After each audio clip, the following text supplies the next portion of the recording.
Hi guys, good morning. Welcome to AJ Technologies.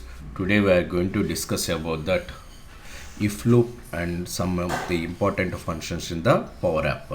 So now I am opening that my Power App. I already defined that few of the variables and combo bots, test bots. So here the thing is that guys, we are going to seeing that three functions. Okay, one is that upper, lower, and proper.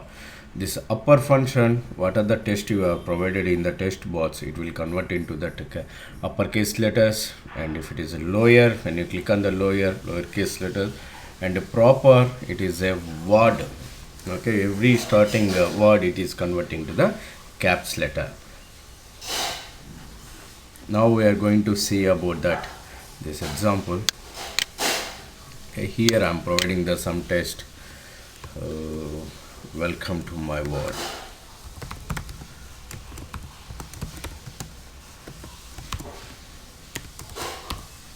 Okay, this is the test given. When I click on that upper, see, welcome to my world. Okay, I will decrease this test so we can easily understand. Hello, Amma.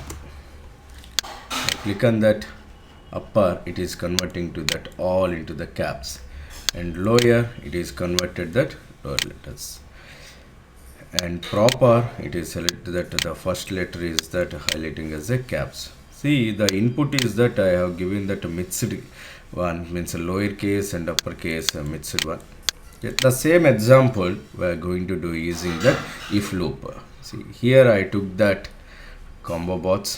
When I select the lower, after click on change case, it is selecting here.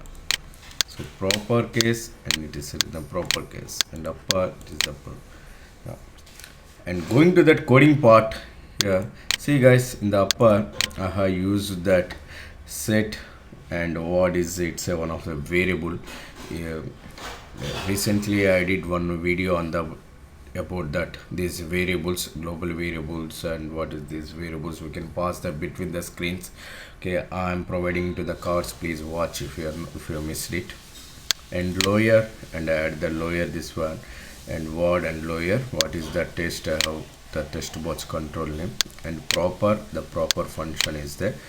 And coming to here, this is the combo box. Here I have added that upper, lower, and proper is the list. And in the change case, the if condition I have written. Hope everyone understand that if looping, if drop down selected value is upper, then I am converting to that upper. If it is a lower, if it is matches lower. This I have implemented this one. If you like my videos, please share and subscribe. If you require any topic on that, please let me know. Okay, this is my direct number guys, there is no marketing agent in between us. If you need any training on that F&O related and Power Platform related, directly you can contact me. And thanks for watching. Have a nice day. We'll meet on another window.